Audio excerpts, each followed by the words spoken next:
बड़े मंगलवार की कथा। हनुमान जी को पराक्रम, बल, सेवा और भक्ति के आदर्श देवता माने जाते हैं। इसी वजह से पुराणों में हनुमान जी को सकल गुण निधान भी कहा गया है। गोस्वामी तुलसीदास ने भी लिखा है कि चारों जुग प्रताप तुम्हारा है, प्रसिद्ध जगत उजियारा। इस चौपाई का अर्थ है कि हनुमान जी इकलौते ऐसे देवता हैं जो हर युग में किसी न किसी रूप गुणों के साथ जगत के लिए संकटमोचक बनकर मौजूद रहेंगे। शास्त्रों में कहा गया है कि हनुमान जी की सेवा करने और उनका व्रत रखने से उनकी विशेष कृपा अपने भक्तों पर बनी रहती है। ज्योतिष शास्त्रों के अनुसार हनुमान जी का व्रत करने से कुंडली में मौजूद सभी ग्रह शांत हो जाते हैं और उनकी असीम कृपा प्राप्त होती है। अपने भक्तों पर आने वाले हर संकट को हनुमान जी दूर करते हैं। संतान प्राप्ति के लिए हनुमान जी का व्रत फलदायी माना जाता है। इस व्रत को करने से भूत प्रेत और काली शक्तियों का प्रभाव नहीं पड़ता है। मंगलवार का व्रत करने से सम्मान, साहस और पुरुषार्थ बढ़ता है। अब आइए सुनते हैं हनुमान जी की कथा। व्यास जी ने कहा, एक बार नैमिषारण्य तीर्थ में 80,000 मुनि एकत्र होकर पुराणों के ज्ञाता श्री सूत जी से पूछने लगे हैं, महामुनि, आपने हमें अनेक पुराणों की कथाएं सुनाई हैं। अब कृपा करके हमें ऐसा व्रत और कथा बताएं जिसके करने से संतान की प्राप्ति हो तथा मनुष्यों को रोग, शोक, अग्नि, सर्व दुख आदि का भय दूर हो, क्योंकि कलयुग में सभी जीवों की आयु बहुत कम है। फिर इस पर उन्हें रोग चिंता के कष्ट लगे रहेंगे तो फिर वह श्री हरि के चरणों में अपना ध्यान कैसे लगा सकेंगे। श्री सूत जी बोले, हैं मुनियों, आपने लोक कल्याण के लिए बहुत ही उत्तम बात पूछी है। एक बार युधिष्ठिर ने भगवान श्री कृष्ण से लोक कल्याण के लिए यही प्रश्न किया था। भगवान श्री कृष्ण और युधिष्ठिर का संवाद तुम्हारे सामने कहता हूँ, ध्यान देकर सुनो। एक समय पांडवों की सभा में श्री कृष्ण जी बैठे हुए थे। तब युधिष्ठिर ने भगवान श्री कृष्ण से प्रश्न किया, हे प्रभु नंदनंद गोविंद, आपने मेरे लिए अनेकों कथाएं सुनाई हैं। आज आप कृपा करके ऐसा व्रत या कथा सुनाएं जिसके करने से मनुष्य को रोग चिंता का भय समाप्त हो और उसको पुत्र की प्राप्ति हो। हे प्रभु, बिना पुत्र के जीवन व्यर्थ है। पुत्र के बिना मनुष्य नरकगामी होता है। पुत्र के बिना मनुष्य पितृऋण से छुटकारा नहीं पा सकता और न ही उसका पुनर्ग नामक नरक से उद्धार हो सकता है। अतः पुत्र दायक व्रत बतलाएं।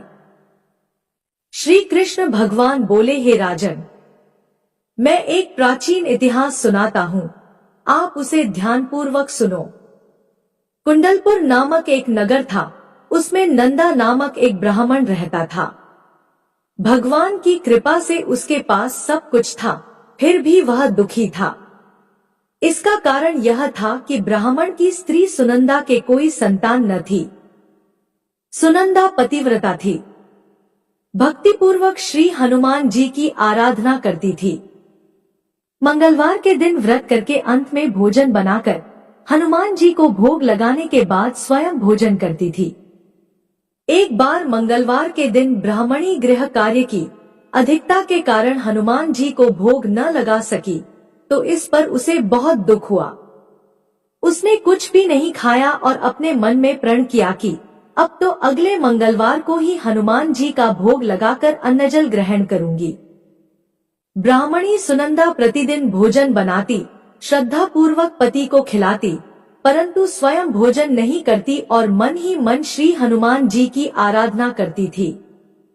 इसी प्रकार 6 दिन गुजर गए और ब्राह्मणी सुनंदा अपने निश्चय के अनुसार भूखी प्यासी निराहार रही। अगले मंगलवार को ब्राह्मणी सुनंदा प्रातः काल ही बेहोश होकर गिर पड़ी।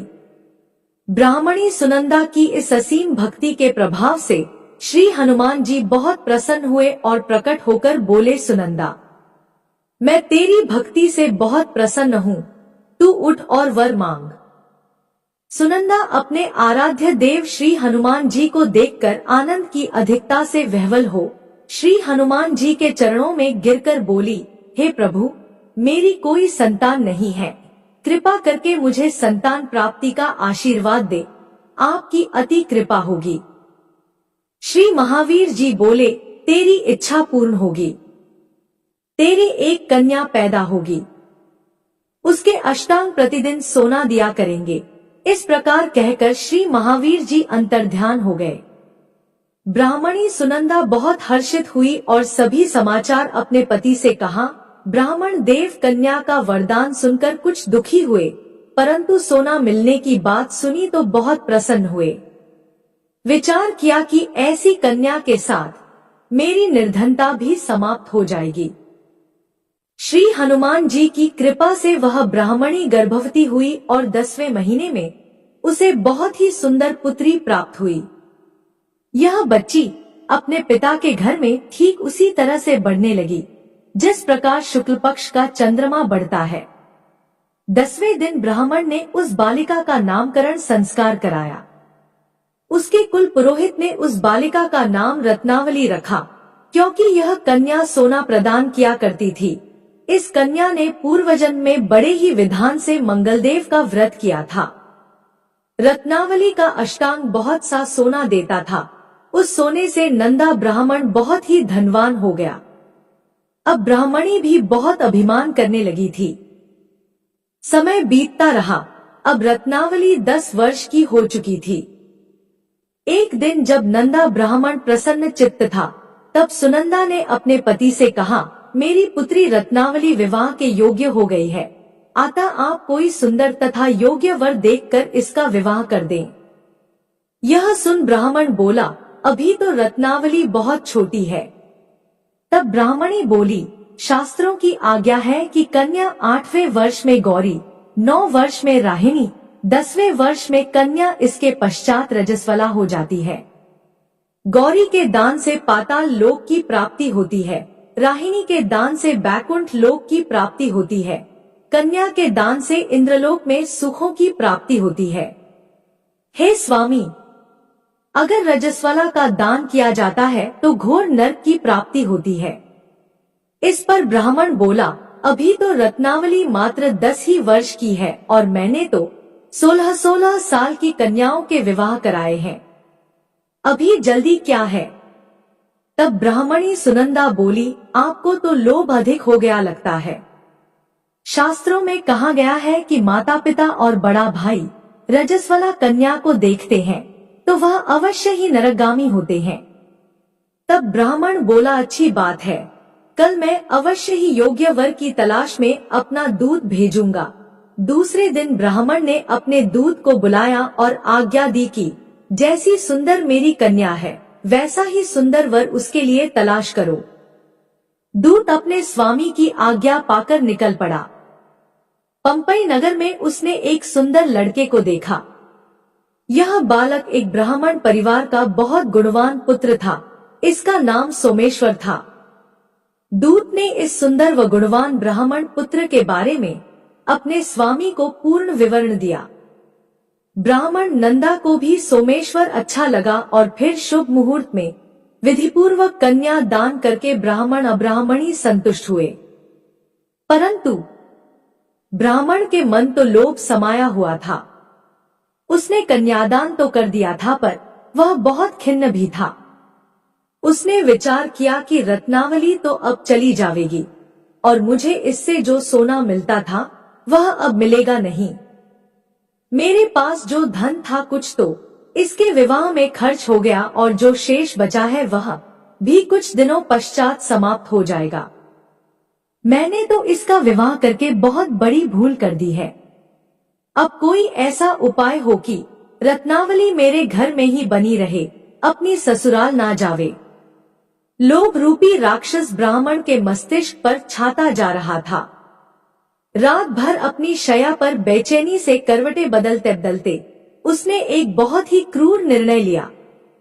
उसने विचार किया कि जब रत्नावली को लेकर उसका पति सोमेश्वर अपने घर के लिए जाएगा तो वह मार्ग में छिपकर सोमेश्वर का वध कर देगा और अपनी लड़की को अपने घर ले आवेगा, जिससे नियमित रूप से उसे सोना भी मिलता रहेगा और समाज का कोई मनुष्य उसे दोष भी नहीं दे सकेगा।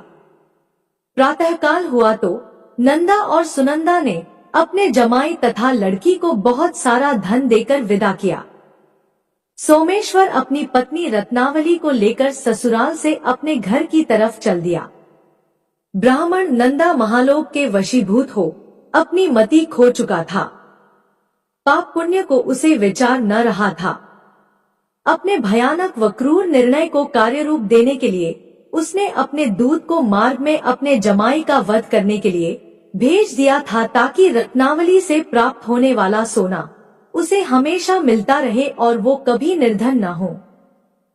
ब्राह्मण के दूत ने अपने स्वामी की आज्ञा का पालन करते हुए उसके जमाई सोमेश्वर का मार्ग में ही वध कर दिया। समाचार प्राप्त कर ब्राह्मण नंदा मार्ग में पहुंचा और रुदन करती अपनी पुत्री रत्नावली से बोला, है पुत्री, मार्ग में लुटेरों ने तेरे पति का वध कर दिया है। भगवान की इच्छा के आगे किसी का कोई वश नहीं चलता है। अब तू घर चल, वहां पर ही रहकर शेष जीवन व्यतीत करना। जो भाग्य में लिखा है वही होगा। अपने पति की अकाल मृत्यु से रत्नावली बहुत दुखी हुई। करुण क्रंदन व रुदन करते हुए अपने पिता से बोली, हे पिताजी, इस संसार में जिस स्त्री का पति नहीं है उसका जीना व्यर्थ है। मैं अपने पति के साथ ही अपने शरीर को जला दूंगी और सती होकर अपने इस जन्म को, माता पिता के नाम को तथा सास ससुर के यश को सार्थक करूंगी। ब्राह्मण नंदा अपनी पुत्री रत्नावली के वचनों को सुनकर बहुत दुखी हुआ। वह मन ही मन विचार करने लगा, मैंने व्यर्थ ही जमाई वध का पाप अपने सिर लिया। रत्नावली तो उसके पीछे अपने प्राण तक देने को तैयार है। मेरा तो दोनों तरफ से मरण हो गया। धन तो अब मिलेगा नहीं। जमाई वध के पाप के फलस्वरूप यम यातना भी भुगतनी पड़ेगी। यह सोचकर वह बहुत खिन्न हुआ। सोमेश्वर की चिता बनाई गई। रत्नावली सती होने की इच्छा से अपने पति का सिर अपनी गोद में रखकर चिता में बैठ गई। जैसे ही सोमेश्वर की चिता को अग्नि लगाई गई, वैसे ही प्रसन्न हो मंगलदेव वहां प्रकट हुए और बोले, हे रत्नावली, मैं तेरी पति भक्ति से बहुत प्रसन्न हूँ, तू वर मांग। रत्नावली ने अपने पति का जीवन दान मांगा। तब मंगलदेव बोले, रत्नावली, तेरा पति अजर अमर है, यह महाविद्वान भी होगा, और इसके अतिरिक्त तेरी जो इच्छा हो वर मांग। तब रत्नावली बोली, हे ग्रहों के स्वामी, यदि आप मुझ पर प्रसन्न हैं, तो मुझे यह वरदान दीजिए कि जो भी मनुष्य मंगलवार के दिन प्रातः काल लाल पुष्प, लाल चंदन से पूजा करके आपका स्मरण करे, उसको रोग व्याधि न हो, स्वजनों का कभी वियोग न हो, सर्प, अग्नि तथा शत्रुओं का भय न रहे। जो स्त्री मंगलवार का व्रत करे वह कभी विधवा न हो। मंगलदेव तथास्तु कहकर अंतर्ध्यान हो गए। सोमेश्वर मंगलदेव की कृपा से जीवित हो उठा। रत्नावली अपने पति को पुनः प्राप्त कर बहुत प्रसन्न हुई और मंगलदेव का व्रत प्रत्येक मंगलवार को करके व्रतराज और मंगलदेव की कृपा से इस लोक में सुखैश्वर्य को भोगते हुए अंत में अपने पति के साथ स्वर्ग लोक को गई। मंगलवार व्रत की दूसरी कथा। ऋषिनगर में केशवदत्त ब्राह्मण अपनी पत्नी अंजलि के साथ रहता था। केशवदत्त के घर में धन संपत्ति की कोई कमी नहीं थी। नगर में सभी केशवदत्त का सम्मान करते थे, लेकिन केशवदत्त संतान नहीं होने से बहुत चिंतित रहता था। दोनों पति पत्नी प्रत्येक मंगलवार को हनुमान जी की पूजा करते थे। विधिवत मंगलवार का व्रत करते हुए कई वर्ष बीत गए। ब्राह्मण बहुत निराश हो गया, लेकिन उसने व्रत करना नहीं छोड़ा। कुछ दिनों के बाद केशवदत्त हनुमान जी की पूजा करने के लिए जंगल में चला गया। उसकी पत्नी अंजलि घर में रहकर मंगलवार का व्रत करने लगी। दोनों पति पत्नी पुत्र प्राप्ति के लिए मंगलवार का विधिवत व्रत करने लगे। अंजलि ने अगले मंगलवार को व्रत किया, लेकिन किसी कारणवश उस दिन अंजलि हनुमान जी को भोग नहीं लगा सकी और उस दिन वह सूर्यास्त के बाद भूखी ही सो गई। अगले मंगलवार को हनुमान जी को भोग लगाए बिना उसने भोजन नहीं करने का प्रण कर लिया। 6 दिन तक अंजलि भूखी प्यासी रही। 7वें दिन मंगलवार को अंजलि ने हनुमान जी की पूजा की, लेकिन तभी भूख प्यास के कारण अंजलि बेहोश हो गई। हनुमान जी ने उसे स्वप्न में दर्शन देते हुए कहा, उठो पुत्री, मैं तुम्हारी पूजा पाठ से बहुत प्रसन्न हूँ। तुम्हें सुंदर और सुयोग्य पुत्र होने का वर देता हूँ। यह कहकर हनुमान जी अंतर्धान हो गए। तत्काल अंजलि ने उठकर हनुमान जी को भोग लगाया और स्वयं भोजन किया। हनुमान जी की अनुकंपा से अंजलि ने एक सुंदर शिशु को जन्म दिया। मंगलवार को जन्म लेने के कारण उस बच्चे का नाम मंगल प्रसाद रखा गया। कुछ दिनों बाद अंजलि का पति केशवदत्त भी घर लौट आया। उसने मंगल को देखा तो अंजलि से पूछा, यह सुंदर बच्चा किसका है? अंजलि ने खुश होते हुए हनुमान जी के दर्शन देने और पुत्र प्राप्त होने का वरदान देने की सारी कथा सुना दी। लेकिन केशवदत्त को उसकी बातों पर विश्वास नहीं हुआ। उसके मन में पता नहीं कैसे यह कलुषित विचार आ गया कि अंजलि ने उसके साथ विश्वासघात किया है। अपने पापों को छिपाने के लिए अंजलि झूठ बोल रही है। केशवदत्त ने उस बच्चे को मार डालने की योजना बनाई। एक दिन केशवदत्त स्नान के लिए कुएं पर गया। मंगल भी उसके साथ था। केशवदत्त ने मौका देखकर मंगल को कुएं में फेंक दिया और घर आकर बहाना बना दिया कि मंगल तो कुएं पर मेरे पास पहुंचा ही नहीं। केशवदत्त के इतने कहने के ठीक बाद मंगल दौड़ता हुआ घर लौट आया। केशवदत्त मंगल को देखकर बुरी तरह हैरान हो उठा। उसी रात हनुमान जी ने केशवदत्त को स्वप्न में दर्शन देते हुए कहा, तुम दोनों के मंगलवार के व्रत करने से प्रसन्न होकर पुत्र जन्म का वर मैंने दिया था, फिर तुम अपनी पत्नी पर शक क्यों करते हो? उसी समय केशवदत्त ने अंजलि को जगाकर उससे क्षमा मांगते हुए स्वप्न में हनुमान जी के दर्शन देने की सारी कहानी सुनाई। केशवदत्त ने अपने बेटे को हृदय से लगाकर बहुत प्यार किया। उस दिन के बाद सभी आनंद पूर्वक रहने लगे। मंगलवार का विधिवत व्रत करने से केशवदत्त और उनके सभी कष्ट दूर हो गए। इस तरह जो स्त्री पुरुष विधिवत मंगलवार का व्रत करके व्रत कथा सुनते हैं, हनुमान जी उनके सभी कष्ट दूर करके घर में धन संपत्ति का भंडार भर देते हैं। शरीर के सभी रक्त विकार के रोग भी नष्ट हो जाते हैं। जय श्री राम। यहाँ पर मंगलवार की कथा समाप्त हुई। कथा सुनने के बाद कमेंट में जय श्री राम और जय हनुमान लिखना ना भूलिएगा। इसके साथ ही साथ कथा को लाइक करके शेयर कर दीजिएगा और चैनल पर नए हैं तो सब्सक्राइब कर दीजिएगा। तो मिलते हैं ऐसी ही सुंदर कथा के साथ। उम्मीद करती हूँ कि आपको कहानी पसंद आई होगी। कहानी पसंद आए तो चैनल को सब्सक्राइब करें और वीडियो को लाइक और शेयर करें। जय श्री कृष्णा। राधे राधे। आपका दिन शुभ और मंगलमय हो।